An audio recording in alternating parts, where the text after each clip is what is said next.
everyone, Jack here again from Forbidden Planet in Forbidden Planet Camden for another new comic book day. As I said last time, the spooky season is upon us and there are loads of Halloween treats in store for us, but those aren't the only comics shocking their way onto the shelves this week. We've got plenty of stuff to get through, so let's get cracking on what I'm picking up off the shelf this week. Only a few books in my ongoing pile this week. Amazing Spider-Man 14 is the first of them. Another Amazing Visions cover from Liber Mayo here, a classic Spider-Man homage. Joe Kelly's run is once again surprising me as always. If you're keeping up with the series, you know that it's kind of flip-flopping between intergalactic stories of Spidey in space, of Peter in space, and then a few other characters in Manhattan, in New York, keeping the mystique of Spider-Man alive in some very creative ways. So if you're up to date on the series, I know you're probably enjoying it just as much as I am. There's some fan favourite returns. There's been some characters that have kind of been given a bit of a rough time over the last couple of years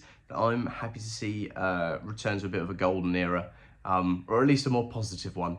I love me my clones. It's one of those series that I'm just going to keep saying I absolutely adore, because I do. It's not because I have nothing else to say about it. It's just really fun, and I can't go into too much without spoiling story details, but it feels like a return to kind of that back to basics Nick Spencer run, but with a lot more humour. It feels like it's got a lot more of that heart that I found in the Dan Slott run growing up, which is what got me into Spidey. I was already reading bits of Spidey, like I picked up bits of the Straczynski run and things like that, which I've now read and love, obviously.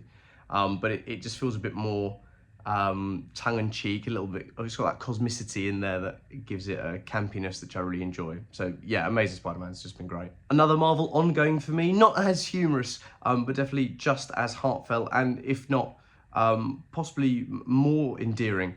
That's Captain America. We're on to issue 4 of this sort of pseudo prequel to the Captain America we know now. And rather than joining straight up with the Avengers after he's thawed out, he goes back to what he knows best, and that is the military. And the US Army have him on some interesting covert operations in a foreign country, in Latveria, against Dr. Doom. And we also have had the introduction of a new Captain America who's taken up the mantle in Steve's absence. And the war he's fighting is a very different one. I've said it before, I think it's really engaging and adds an incredible amount of intrigue to not just the motivations of this Captain America, but the motivations of the US government and the army, and to how they're weaponizing the propaganda and symbolism of Captain America, and how Steve resonates with that. And he's fighting a very different war, and he's fighting in a very different way now. And I think him coming to terms with the reality of the modern era is challenging, and I think those challenges, Chip Zdarsky, who's writing the book, is doing a fantastic job at bringing up and swirling around together the ensemble of characters that are interacting in this space are just, yeah, it's brilliant. I'm really enjoying Captain America. And then we have Ludo Lalabi's Ghost Pepper issue 4, already a couple of issue 4s this week. Obviously, I'm enjoying Ghost Pepper very much. I keep talking about it. With each turn of the page and with every issue, the world expands massively, and I feel like we're getting so many beautiful little nuggets of colour. Almost feels like the world's being coloured in as it goes along, which helps because of how stupendous the art is as well. It's so alive. Each character feels so distinct, yet not alien to each other. There's an individuality that makes the book so easy to follow along with, that kind of makes it stick in your mind, which is really important when obviously so much comes out every week on the shelf, but also when you're trying to, you know, do a series in monthlies. When you have a monthly release, you need to be able to keep that momentum going with those 4-week breaks in between each issue, and I think Lalabi's done a stupendous job at that. It's such an inviting series. It's so action-packed and got so much going on for it. So yeah, if you're not reading Ghost Pepper, I highly recommend it. We all love it here at FP Camden, and I know a lot of other people across the FP network are also really enjoying Ghost Pepper. So yeah, pick yourself up a copy. What are you doing? It's full steam ahead for Marvel's Age of Revelation event, and we have 4 new releases this week already. Kicking off, we have Sinister's 6, very much Mr. Sinister's X-Force, basically in the new world of Revelation, under the rule of Revelation in America, in Philadelphia. I'm actually really looking forward to Sinister's 6, specifically because I love Mr. Sinister, he's great, but because of how Doug Ramsey, how Revelation has infected humans and mutants with this with these X-bombs, these gene bombs. That's very much in Mr. Sinister's wheelhouse, and I can't imagine he's taken too lightly to someone coming for his IP. Someone's come for his shtick. and Venom in a team that's basically X-Force. I'm getting massive Dark Reign Thunderbolts vibes, which is sick. So yeah, I hope this series lives up to the expectations I'm putting on it, which are very high, which is never a good way to go into anything ever, just in life.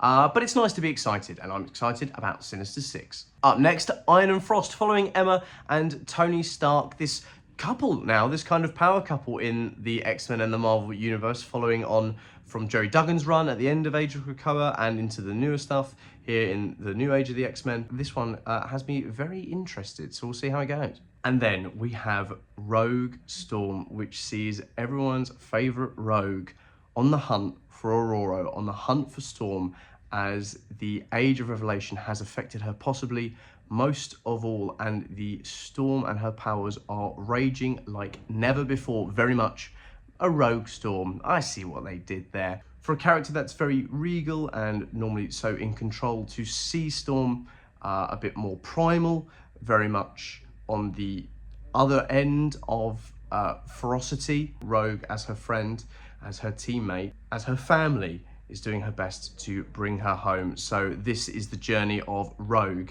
and Storm in the Age of Revelation.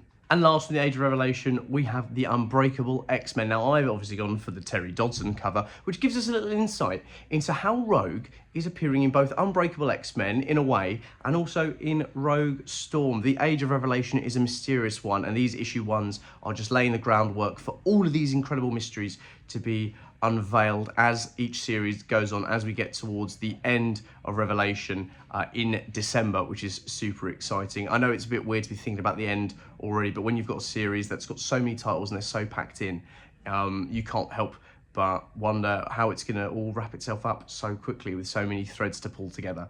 But the Unbreakable X-Men following Gambit, Remy LeBeau, as he heralds a new team of X-Men in this much darker age after tragedy strikes the X-Men, a tragedy possibly far greater than that of Revelations taking over of the US, but regardless, it has struck a chord at the wrong time, and we see Remy trying to pull himself back out from the rubble and from the darkness and lead a team in this rebellion against Revelation. Not too dissimilar to Cyclops' team in Amazing X-Men, but I think Gambit has a lot less to lose, and that's going to make this series a lot darker and obviously really cool. So looking forward to Unbreakable X-Men. Now, just a few bits and pieces that I'm flagging for you to keep an eye out for, a couple of variants I'm picking up, and a couple of Halloween treats like I mentioned earlier. Kicking off with Mark Spears' The Monster and the Wolf issue 1 Trick or Treat Blind Bag edition. You might remember a couple of weeks ago we already had issue 1, but the blind bag edition is now available, which has 75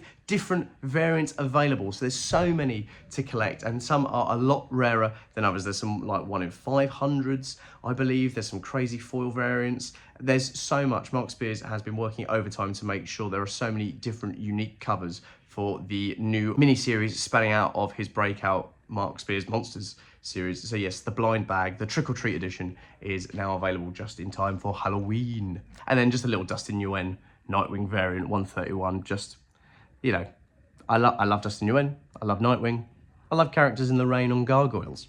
It ticks a lot of my boxes. Now, one of the biggest releases this week, I think we can all agree, especially here at Forbidden Planet, is Titan Comics' Conan the Barbarian issue 25, written by Jim Zub and art painted, full interior painted, by Alex Hawley. This incredible feat of comicdom, issue 25 of Conan, is here to celebrate Conan under Titan Publishing after so many years now, 25 issues. It's an amazing milestone, and there's no better way to celebrate than getting one of comics' best artists, one of the most incredible painters working in the medium right now, possibly ever, Alex Hawley. If you haven't already, Vic here at Forbidden Planet Camden did an exclusive interview with Alex Hawley, all about issue 25, all about his processes, how he feels taking on such a huge task, what it means to him and his career. And it was just such a lovely, personable interview, which we'll link down below, of course, that you can go and read just to get a little bit more context before heading in to issue 25. You can read this issue without having read any of the previous Conan from Titan before. This is purely a massive celebration of Conan the Barbarian, of Jim Zub's Conan, or his monumental run with the character. Obviously, there's going to be a lot that you can pick up if you've been reading the series. This is not something you're going to want to miss anyway. But if you haven't been picking up, or if you've been picking up the trades, like, you cannot deny that owning a piece of comic history like this is just going to be amazing. I'm so looking forward to getting stuck in. We've heard so much about it going forward. Obviously, Vic's interview, so many preview pages. The amount of effort that's gone into this book is unparalleled. And I think it's just such a wonderful way to celebrate the Cimmerian, and plant the flag that Titans Conan is very much here to stay. So yeah, Conan the Barbarian, issue 25, finally on shelves. There's plenty of variant covers to go for. There's some wraparounds, cardstock ones, sketch covers to put your own spin on this brilliant comic off the clock. There's been some massive releases this week, Conan 25 being just one of them. There are so many cool events going on right now, so many celebrations, so many anniversaries, and just such great writing, so many great stories being told on the shelves every single week. And it is such a privilege to not just be reading them myself, but also to be sharing them with you lovely lot. I think we're in for a great run up to the new year. There's some brilliant stuff coming out, as we can already see with all these events that have started kicking off. So yes, whilst I spend the week catching up on my reading, I hope all of you have a wonderful week as well. Head down to your local Forbidden Planet to pick up any of the comics I've mentioned in this video, and loads more that have come out this week that I haven't mentioned or haven't had the time to. Or, as I always say, if you haven't got a local Forbidden Planet, head to forbiddenplanet.com, where you can purchase and pre-order any of these books and any of those new upcoming releases that I'm so excited for, and have them delivered straight to your door. So as always, thank you so much for listening, and I'll see you next week for a host of new comics. Thanks very much.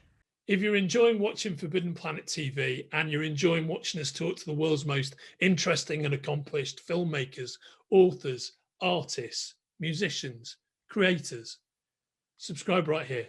See you soon.